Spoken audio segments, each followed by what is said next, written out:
সাধারণতন্ত্র দিবস উপলক্ষে আপনারা এখানে যারা সমবেত হয়েছেন,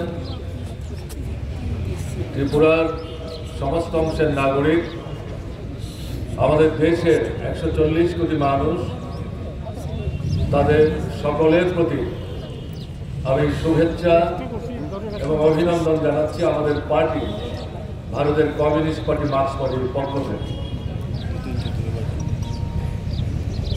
আমাদের দেশের সংবিধান ব্রিটিশ সাম্রাজ্যবাদের বিরুদ্ধে স্বাধীনতার যে সংগ্রাম, তার মূল্যবান ফলশ্রুতি। এই সংবিধান গণপরিষদে 1949 সালের 26শে নভেম্বর গৃহীত হয়েছিল, কিন্তু এই সংবিধান আজকে বিভিন্ন দিক থেকে আক্রান্ত। শাসন ক্ষমতায় আরএসএস নিয়ন্ত্রিত বিজেপি রয়েছে। দেশের স্বাধীনতা সংগ্রামে আরএসএস, এখন যে দলটির নাম বিজেপি, সেই সময়ে অন্য নামে তারা পরিচিত ছিল। তাদের কোনো ভূমিকা ছিল না ব্রিটিশ সাম্রাজ্যবাদকে সহযোগিতা করার জন্যে। চাটুকারিতা করেছে, স্বাধীনতার সংগ্রামের পিঠে ছুরি মেরেছে।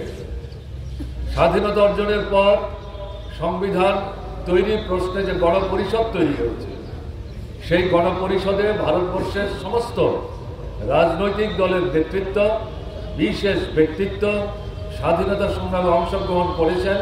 প্রাজ্ঞ অভিজ্ঞতা সম্পন্ন যারা, তাদের সমবেত করে যে প্রতিনিধিত্বের মাধ্যমে এই সংবিধান রচনার কাজ চলছিল, সেই সময় আরএসএস এবং তাদের যে রাজনৈতিক মুখপাত্র, তারা প্রতিনিয়ত এই সংবিধানটিকে যাতে গ্রহণ করা না যায় তার জন্য প্রচেষ্টা তারা চালিয়ে গেছে।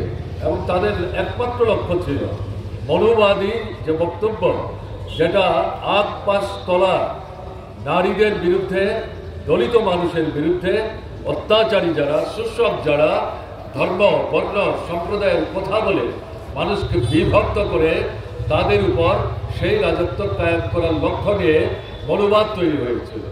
এই আরএসএস এই মনুবাদী দৃষ্টিভঙ্গিতে ভারতবর্ষের সংবিধান তৈরি হোক, এটা তারা চাইছিলেন। কিন্তু ঐতিহাসিক পরিস্থিতি ছিল ভিন্ন। আরএসএস এবং তাদের সেনারা সেই সময় বিচ্ছিন্ন হয়েছিল। তাদের যে দুঃস্বপ্ন, সেদিন তারা বাস্তবায়িত করতে পারেনি।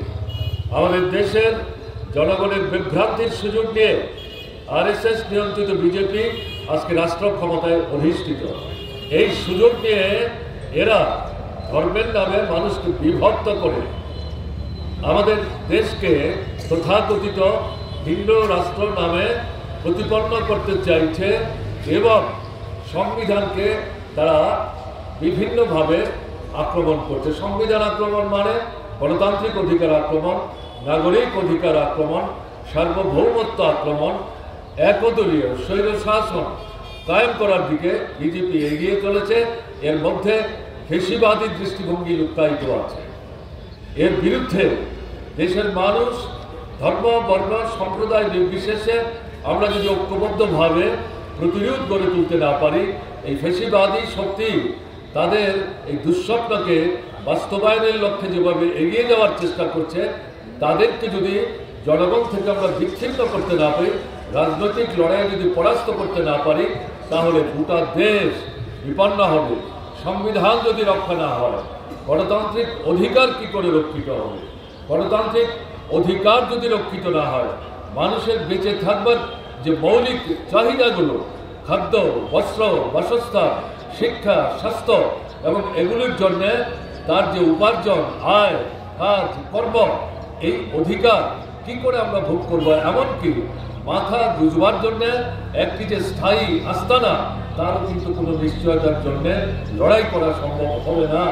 তাই আমরা ভারতের কমিউনিস্ট পার্টি মার্ক্সবাদী আজকের দিনে সারা দেশের মানুষের কাছে এই আবেদন আমরা রাখছি, দলের ঊর্ধ্বে উঠে, মতের ঊর্ধ্বে উঠে, সংকীর্ণতার ঊর্ধ্বে উঠে এই যে ফ্যাসিবাদী চক্রান্ত চলছে, তার বিরুদ্ধে শাসকদের তার সেনাদের জনগণ থেকে বিচ্ছিন্ন করবার জন্য, রাজনৈতিকভাবে তাদেরকে পরাস্ত করবার জন্য আসুন আজকের দিনে আমরা সংঘবদ্ধভাবে শপথ গ্রহণ করি।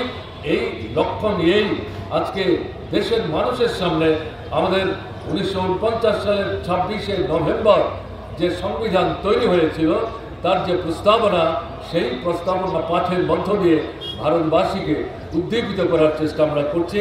আমাদের দৃঢ় বিশ্বাস ভারতবর্ষের মানুষ এই আহ্বানে সাড়া দিয়ে সময়ের ব্যবধানে ঐক্যবদ্ধ হয়ে এই ফ্যাসিস্ট সুলভ শক্তিকে পরাস্ত করবার সংগ্রামে তারা গুরুত্বপূর্ণ ভূমিকা গ্রহণ করবে।